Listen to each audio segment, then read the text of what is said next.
오늘 하나님의 말씀 요한복음 2장 13절부터 22절까지 말씀을 함께 보겠습니다. 유대인의 유월절이 가까운지라 예수께서 예루살렘으로 올라가셨더니 성전 안에서 소와 양과 비둘기 파는 사람들과 돈 바꾸는 사람들이 앉아 있는 것을 보시고 노끈으로 채찍을 만드사 양이나 소를 다 성전에서 내쫓으시고 돈 바꾸는 사람들의 돈을 쏟으시며 상을 엎으시고 비둘기 파는 사람들에게 이르시되 이것을 여기서 가져가라. 내 아버지의 집으로 장사하는 집을 만들지 말라 하시니 예수께서 대답하여 이르시되 너희가 이 성전을 헐라. 내가 사흘 동안에 일으키리라.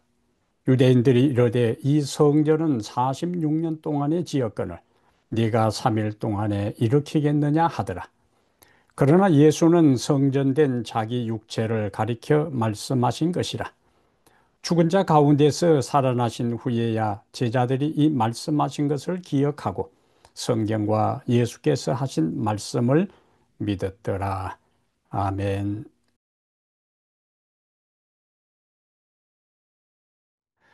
오늘은 요한복음 2장 12절부터 22절까지를 본문으로 해서 성전 정결의 영적 의미, 성전 정결의 영적 의미란 제목으로 하나님 말씀을 함께 살펴보겠습니다. 역사적 어떤 사건과 장소는 단순한 공간이나 시간 이상의 의미를 가지고 있습니다. 그 속에는 정신과 메시지가 담겨 있으며 후대에까지 교훈을 줍니다. 성경에 일어나는 많은 사건들도 마찬가지입니다. 어떤 절기와 어떤 장소에서 일어난 사건인가, 그게 따라서 하나님의 뜻과 구원의 길을 제시하는 중요한 메시지를 전해주고 있어요.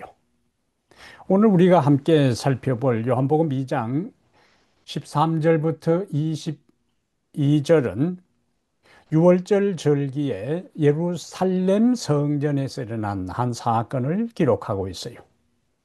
유월절은 우리가 아는 대로 이스라엘이 애굽의 속박에서 해방된 사건을 기념하는 구속의 절기였어요. 하나님은 이스라엘 백성들을 애굽에서 인도하여 내면서 그들에게 하신 말씀이 있습니다. 출애굽기 12장 14절에 이 날을 기념하여 여호와의 절기를 삼아 영원한 규례로 대대로 지킬지니라고 명령하셨어요. 이러한 하나님의 명령에 따라서 후기의 모든 이스라엘 백성들은 유월절을 지키기 위해서 성전이 있는 예루살렘으로 가야 했습니다. 우리가 성경에 보면은 이스라엘 남자들은 1년에 3번씩 의무적으로 예루살렘에 올라가서 성전에서 예배를 드려야 하는데요. 오늘 본문에 나오는 유월절과 그리고 오순절과 그리고 장막절입니다. 그래서 유다 전역에 흩어져 있는 이 유대 사람들은 이 유월절이 되면은 하나님의 이 명령을 따라서 매해 유월절을 지키기 위해 성전이 있는 예루살렘을 찾았어요. 그래서 수많은 사람들이 몰려들었습니다. 이때에 멀리 지방에 있는 사람들은 성전에 바칠 제물을 그 먼 거리에서 일일이 양과 소나 염소를 끌고 올 수 없기 때문에 예루살렘 성전 가까이에 와서 제물을 구입해서 하나님께 예물을 드렸어요. 그리고 성전에 예물을 드릴 때에는 반드시 정해진 성전 주화를 바꾸어 자기들이 가지고 온 일상적으로 통용하는 주화를 가지고 와서 성전에 바칠 때는 그 돈을 그냥 드리는 게 아니고 성전에서만 통용하는 주화로 바꾸어 하나님 앞에 드리는 일들이 있었습니다. 멀리서 오는 순례자들의 편의를 위해 만든 이러한 제도 시스템이 시간이 흐르면서 성전들은 제사장들과 결탁된 상인들 때문에 시장태로 변질되고 말았어요. 오늘 본문의 6월절을 맞이해서 예수님께서 성전을 방문하셨을 때에 성전뜰은 흥정하는 장사꾼들과 환전하는 돈에 짤랑거리는 소리로 뒤범벅이 되어 있었습니다. 이때 예수님은 이러한 장면을 보시고 분노하시면서 채찍으로 양과 소를 성전에서 내쫓으시고 돈 바꾸는 사람들의 상을 뒤엎으셨어요. 이것은 예수님의 온유하고 겸손한 모습과 조화하기 힘든 장면입니다. 그렇다면 오늘 예수님께서 6월절에 예루살렘 성전을 방문해서 이렇게 장사하는 사람들과 모든 짐승들을 내쫓고 환전하는 사람들의 상을 뒤엎는 이러한 사건들은 오늘 이 시대를 사는 우리에게 어떤 교훈을 주는지 몇 가지 오늘 살펴보겠습니다. 첫 번째 13절부터 17절까지 우리가 말씀을 보면은 부패한 성전을 보며 마음 성전을 점검하라. 부패한 성전을 보며 마음 성전을 점검하라 하는 메시지를 우리에게 주셔요. 예루살렘 성전은 원래 예루살렘 성전은 원래 거룩하신 하나님이 거하는 공간이었습니다. 하나님께서 모세에게 출애굽기 25장 8절에 내가 그들 중에 거할 성소를 그들을 지켜 나를 위하여 지으라고 말씀하셨어요. 그러므로 성전은 거룩하신 하나님이 거하는 공간 장소였습니다. 문제는 6월절을 맞아 성전은 대목이었어요. 장사와 이익 추구의 장소로 변질된 것입니다. 이러한 모습은 단지 당시에 예수님이 들어가셨던 그 성전의 문제가 아니라 오늘 우리의 심령의 상태를 비춰주는 그 울이 되는 겁니다. 왜냐하면 구약 시대에 건물 성소에 거하셨던 하나님은 신약에 와서는 우리의 몸을 성전 삼아 거하신다고 신약이 말씀하고 있어요. 고린도전서 3장 16절에는 너희가 하나님의 성전인 것과 우리가 바로 하나님의 성전이라고요. 그리고 하나님의 성령이 너희 안에 거하시는 것을 알지 못하느냐라고 말씀하시면서 누구든지 하나님의 성전을 더럽히면 하나님이 그 사람을 멸하시리라는 엄숙한 경고를 우리에게 해주고 있어요. 무슨 말씀이죠? 구약의 건물 성전에 계셨던 하나님이 신약에 와서는 우리 몸을 성전 삼아 성령으로 거하신다는 말씀입니다. 문제는 예루살렘 성전이 세속적 욕망과 탐욕으로 부패하고 타락하고 더럽혀졌던 것처럼 우리의 마음 성전도 죄로 인해 온갖 욕망과 이익 추구로 더럽혀져 있다는 이야기입니다. 예수님의 이러한 성전 정결의 모습은 세상의 모든 죄로 인해서 만신창이가 되고 온갖 죄로 인해서 더럽혀진 오염된 우리의 영혼의 성전을 정결케 하는 것을 예루살렘 성전 정결 사업을 통해 우리에게 교훈해 주고 있습니다. 주님은 예루살렘 성전을 정결하게 했던 것처럼 우리의 영혼을, 우리의 마음 성전을 죄와 악한 모든 습관으로부터 정결케 하시는 사명을 선포하신 거예요.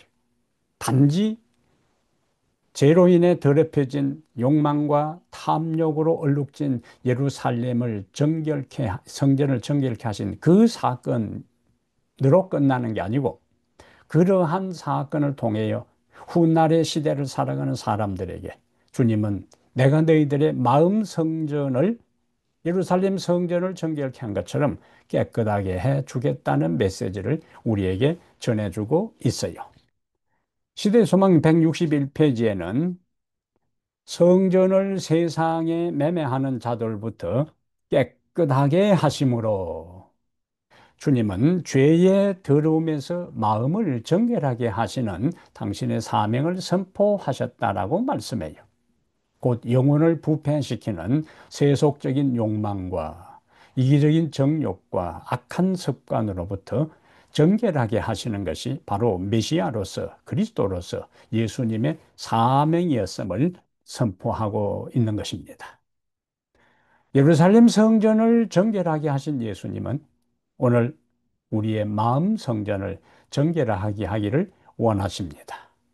그러므로 우리는 부패한 성전의 모습을 보면서 그 시대 2000년 전의 예루살렘 성전의 이야기로 끝나는 것이 아니라 그러한 모습을 보면서 우리 자신의 영혼의 성전을 점검하고 예루살렘 성전을 정결케 하신 그분을 우리 마음에 모셔서 예수 그리스도로 말미암아 그의 보혈과 성령의 은혜로 우리의 심령의 정결을 성전의 정결을 경험하는 것이 우리에게 필요합니다. 오늘 우리는 요한복음 2장을 들여다보면서 성전의 부패된 모습이 바로 우리의 영혼의 성전임을 깨닫고 그리스도를 통하여 그의 보혈과 성령의 은혜를 통하여 심령의 정결함을 경험하고 하나님의 거룩한 영이 거하기에 부족함이 없는 하나님의 영이 거하는 거룩한 성전이 되기를 바랍니다.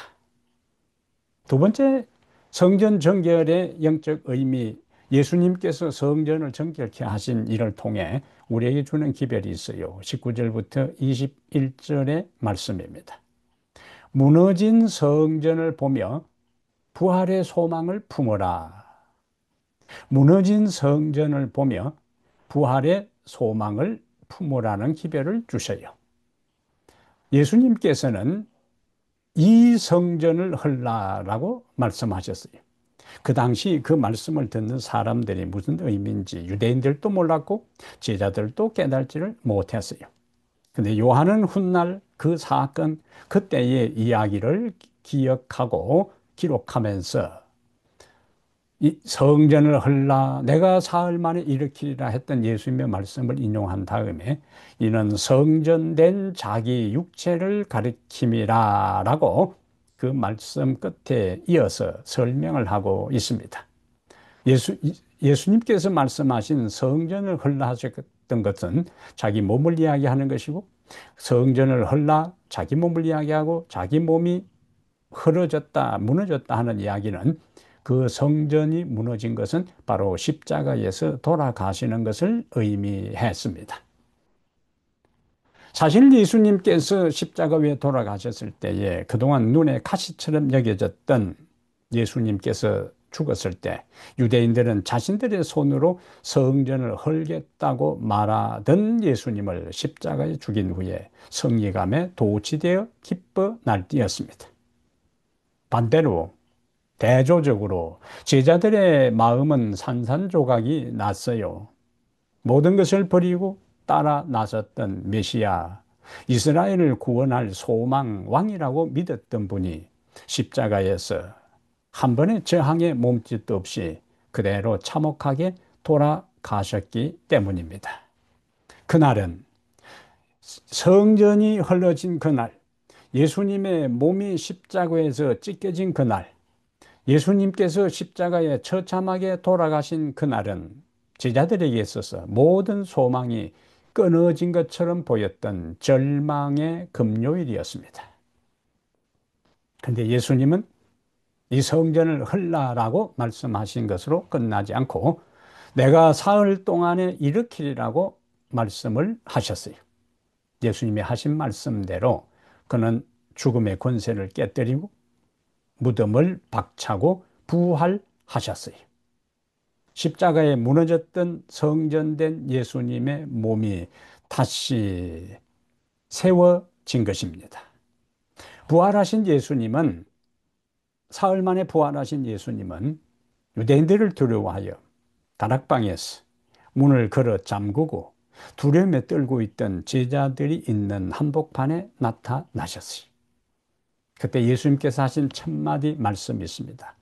평강이 너희에게 있을지어다. 평강이 너에게 있을지어다 하는 것은 이미 그들이 평강하고 편안하고 안전한 상태에 있다면 이 말씀을 하실 필요가 없어요.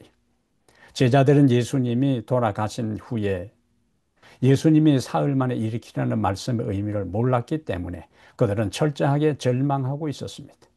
그들의 모든 희망의 등불은 끊어졌어요. 그들은 유대인들이 자신들을 체포해서 예수님처럼 십자가에 다 매달아 죽일까 두려워하여 함께 모여서 공포에 질린 상태에서 아무도 들어오지 못하도록 문을 잠그고 도망 숨어 있었습니다. 그런데 예수님께서 뭐라고 말씀하셨다고요? 평강이 너희에게 있을지어다. 그 한마디는 제자들의 모든 두려움을 기쁨으로 평강이 너희에게 있을지어다. 그 말씀을 하신 분이 예수님인 것을 그들이 발견하는 순간에 평강이 너희에게 있을지어다 하는 그 말씀은 절망을 소망으로 그리고 패배감을 승리감으로 승리의 확신으로 바꾸어 놓기에 부족함이 없었습니다.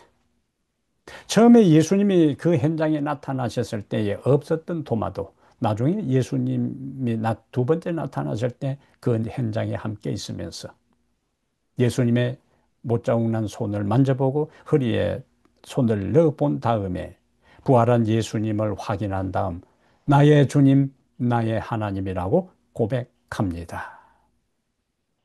사흘 만에 내가 다시 일으키리라 했던 예수님의 말씀처럼 예수님은 부활하셨어요. 부활하신 주님을 만남으로 제자들의 무너진 신앙도 소망도 다시 온전히 회복되게 된 것입니다. 그 열매가 무엇인가? 그리하여 십자가 아래서 그들은 뭐 했는가? 절망했어요. 십자가 아래서 그들의 모든 희망의 등불은 꺼졌습니다. 그런데 사흘 만에 자신의 몸을 일으킨 예수님의 부활로 말미암아 그들은 더 이상 죽음을 두려워하지 않았습니다. 사도행전의 제자들의 모습은 사복음서에 예수님이 십자가에 돌아가시고 난 이후의 모습과는 완전한 대조를 이룹니다. 제자들은 감옥에 갇혔어요. 제자들은 매를 맞습니다. 죽음의 위협 앞에서도 그들은 두려워하지 않았어요. 그들은 도망가지 않았습니다. 그들은 비굴하게 자신들의 신앙을 포기하지 않았어요. 대신에 그들은 담대하게 복음을 전하는 증인들로 변했습니다. 부활신앙이 사흘 만에 다시 일으키리라고 말씀하신 것처럼 부활하신 예수를 만남으로 인해 그들의 믿음이 다시 세워지고 그들의 신앙의 가치는 완전히 바꾸어 놓았습니다. 이러한 모습들은 오늘 우리의 삶을 되돌아보게 하는데요. 제자들의 모습들을 우리가 보면서 오늘 우리들 자신들을 돌아볼 필요가 있습니다. 우리의 삶에도 제자들이 경험했던 것처럼 십자가의 금요일과 같은 순간이 찾아옵니다. 사업이 무너지고 건강이 악화되고 관계가 깨어지고 하나님이 계시지 않는 심각한 영적 침체에 빠질 때가 있습니다. 그것은 예수님이 십자가에 돌아가셨을 때 제자들이 경험했던 동일한 절망의 상태, 암담한 상태입니다. 그러나 우리가 기억할 것이 있습니다. 무너진 성전 자신의 몸을 다시 사흘 만에 세우신 부활하신 주님은 오늘 우리와 함께 하십니다. 지금 우리의 삶이 주님이 십자가에 달린 금요일처럼 절망적일지라도 반드시 부활의 새 아침이 찾아옵니다. 주님은 죽어도 살겠다는 영원한 소망을 우리에게 주셨어요. 매일 죽음과 같은 십자가와 같은 힘든 상황에서도 그 십자가의 죽음을 통과해서 부활하신 주님이 우리를 다시 일으켜 세워 주실 것입니다. 우리를 다시 일어서게 하실 것입니다. 우리의 믿음을 다시 세워 주실 것입니다. 그 부활의 주님을 바라보며 부활의 신앙으로 다시 일어서서 여러분의 남은 삶을 당당하게 확신을 가지고 살아가게 되기를 바랍니다. 세 번째 오늘 본문이 우리에게 주는 메시지가 있습니다. 22절에 성취된 말씀을 보며 믿음을 견고히 하라. 성취된 말씀을 보며 믿음을 견고히 하라. 제자들은 처음에 예수님께서 이 성전을 헐라 내가 사흘 동안에 일으키리라고 말씀하셨을 때에 그 의미를 깨달지를 못했어요. 유대인들처럼 그 말씀의 의미를 이해하지 못한 것입니다. 그러나 주님이 부활하신 후 성령께서 제자들의 기억 속에 예수님이 하신 말씀의 의미와 예수님이 부활하신 그 사건을 연결시키도록 깨우쳐 주었어요. 그래서 오늘 본문 2장 22절에 죽은 자 가운데서 예수님이 살아나신 후에야 제자들이 이 말씀하신 것을 기억하고 성경과 예수께서 하신 말씀을 믿었더라고 22절에 정언하고 있습니다. 여기 기억하고 하는 것은 단순히 어떤 사건만 그 말씀만 기억하는 회상이 아니라 예수께서 말씀하신 대로 보혜사 성령께서 그 말씀을 생각나게 하시고 그 의미를 깨닫게 해 주신 것입니다. 예수님은 요한복음 14장 26절에 보혜사 곧 아버지께서 내 이름으로 보내실 성령께가 너희에게 내가 너희에게 말한 모든 것을 생각나게 하리라고 말씀하셨어요.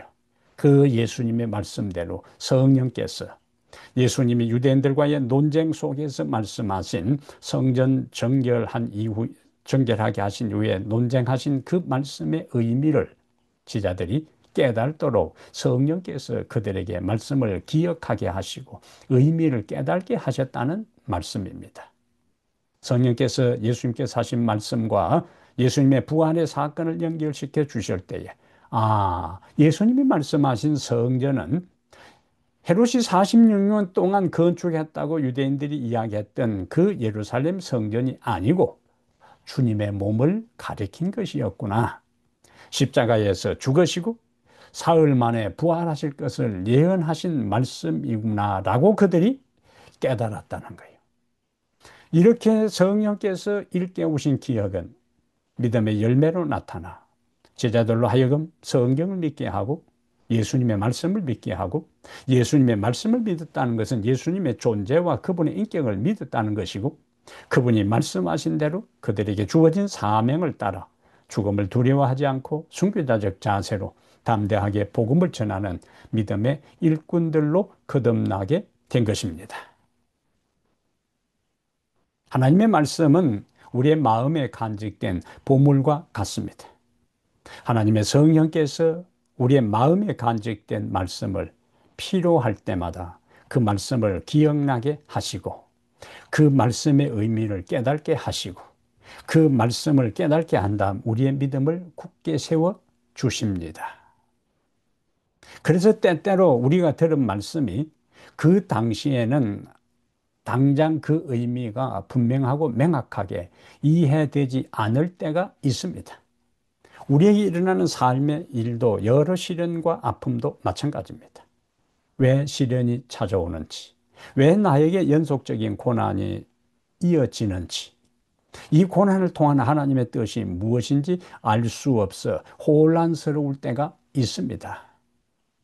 하지만 제자들이 부활하신 주님의 말씀을 기억하고 주님이 그 일이 일어나기 전에 미리 말씀하신 것의 의미를 깨닫고 난 다음에 비로소 그들이 믿음에 이른 것처럼 우리도 당장은 이해되지 아니해도 부지런히 주의 말씀을 우리의 마음판에 새기고 기억하고 있어야 돼요. 그러면 예수님이 요한복음 14장 26절에 내가 너희에게 말한 모든 것을 성령께서 기억나게 하리라고 하신 약속대로 나에게 결정적으로 필요한 말씀을 내가 평소에 암송하고 마음판에 새겨놓은 말씀을 생각나게 하사 그 의미를 깨닫게 하시고 힘을 주시고 우리의 믿음을 단단하게 해 주실 것입니다. 여기 시대소망 390페이지에는 이런 말씀이 있어요. 시대소망 390페이지 그리스도의 말씀은 그 자체 안에 생명력을 지니고 있다. 그리스도의 말씀은 그 자체 안에 생명력을 지니고 있다. 모든 계시는 하나님의 뜻을 전하는 생명의 말씀이다. 그 다음에 이제 조금 전에 말씀드린 내용들이 이어집니다. 성령께서는 사람의 기억 속에 그리스도의 교훈을 보존하시고 그 다음에 다음 중요한 말이 연결돼요. 필요한 때에 그것을 다시 상기시켜 주신다.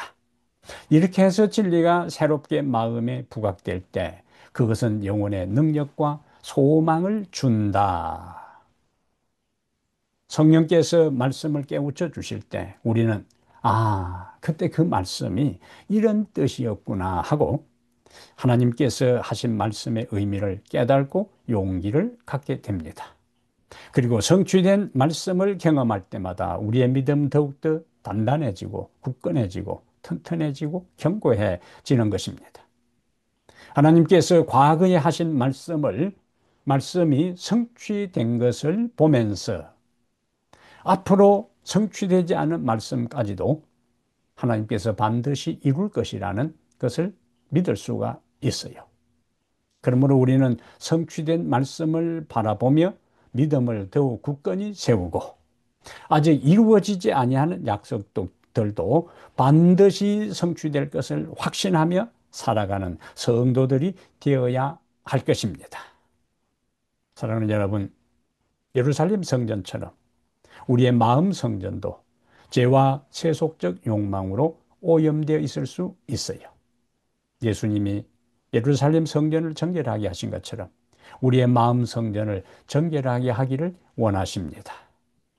십자가에서 무너진 주님의 몸은 부활로 다시 세워졌고 제자들에게 절망 대신 소망과 담대함을 주셨습니다. 성령께서 말씀을 기억나게 하실 때 그 말씀의 의미를 깨닫고 우리의 믿음을 더욱더 자라나게 하십니다. 그러므로 여러분, 우리의 마음 성전을 날마다 주님께 내어 드리시기를 바랍니다. 우리의 마음을 열고 예수 그리스도를 받아들일 때 예루살렘 성전을 정결하게 하신 그분이 우리의 마음의 성전을 정결하게 해 주실 것입니다. 그리고 우리로 하여금 부활의 소망 가운데 흔들림이 없이 믿음의 사람으로 살아갈 수 있도록 우리를 깨우쳐 주실 것입니다. 하나님의 귀한 말씀이 우리 속에 날마다 살아있고 예수의 보혈로 우리의 성전이 정결케 되어 성령이 거하기에 부족함이 없는 사람으로서 살며 십자가의 죽음으로 끝나지 않고 부활하신 예수 그리스도를 날마다 바라보며 오늘 나의 삶이 십자가와 같은 고통스러운 삶일지라도 그 너머에 부활의 소망을 안고 담대하게 용기 있게 믿음으로 주님을 바라보며 살아가는 성도들 되기를 이 시간에 간절히 바랍니다. 하나님 우리 아버지, 우리에게 오늘 주신 귀한 말씀 감사합니다.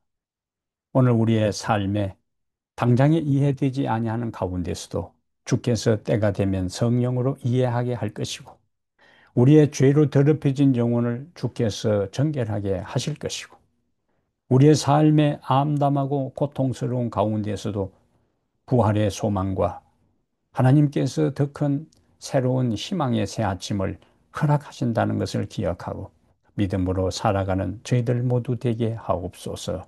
우리 주 예수님 이름으로 기도합니다. 아멘.